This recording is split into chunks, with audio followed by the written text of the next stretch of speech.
नमस्कार साथियों, जय हिंद। अभी बात होगी जो शिक्षकों के साथ बीपीएससी की बातचीत हुई है,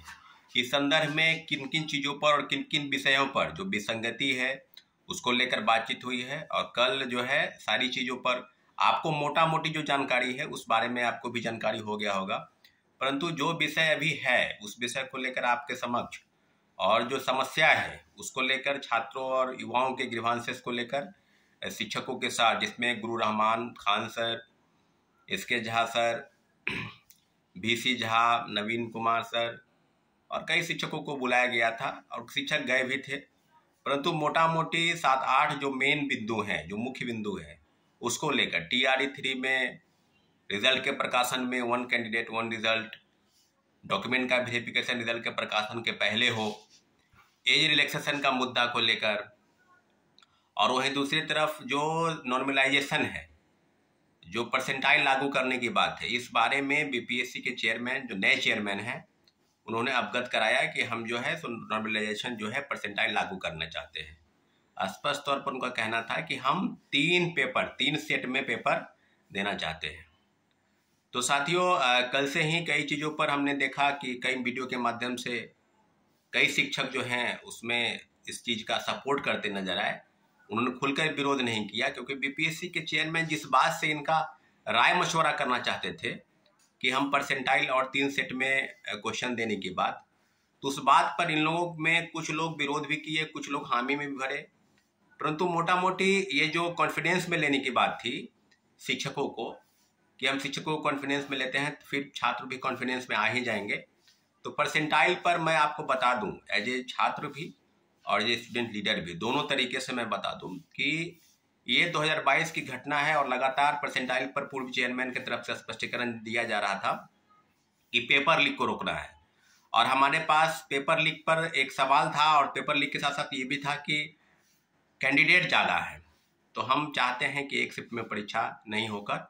2 शिफ्ट में परीक्षा हो, और इसके लिए उन्होंने तारीख भी मुकर्रर कर रखी थी। और लगातार 20 अगस्त के बाद प्रोटेस्ट हुआ बीपीएससी के पास, और 31 अगस्त 2022 को 67 में बीपीएससी में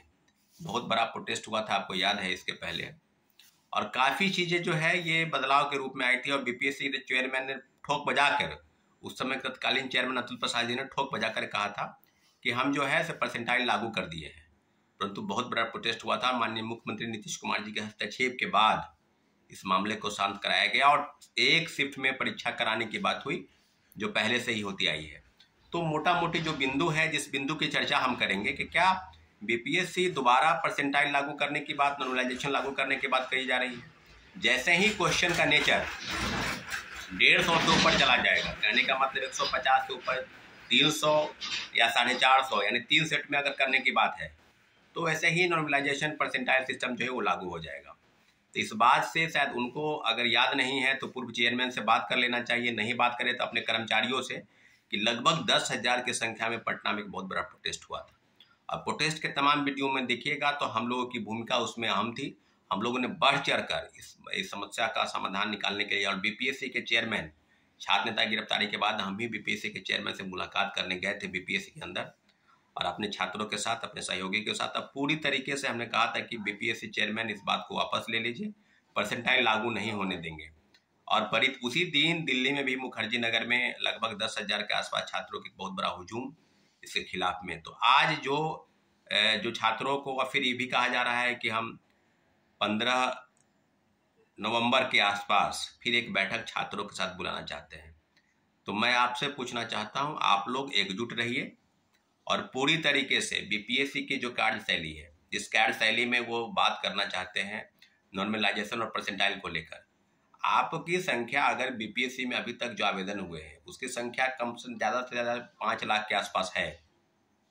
अगर आप चाहते हैं कि अलग अलग जिलों में अलग अलग सेट हो, अलग अलग तरीके से, तो हम लोग स्पष्ट तौर पर यह कहना चाहते हैं कि बीपीएससी द्वारा आयोजित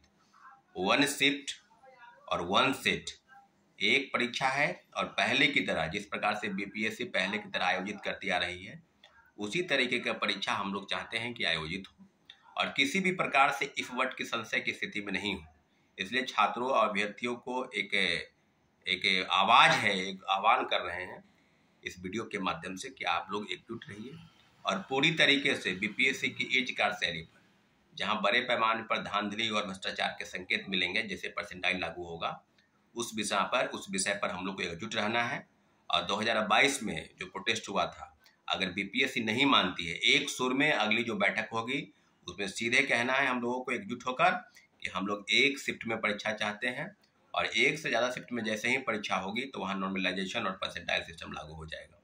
किसका होगा किसका नहीं होगा ये कहना बहुत मुश्किल है। इसलिए छात्रों अभ्यर्थियों आप सबसे कि बीपीएससी ने कई समस्याओं का पेपर लीक में आपको रोकना है तो आप रोक नहीं पाए। पेपर लीक लगातार बीपीएससी में हुआ, 67वें 66वें पेपर लीक हुआ,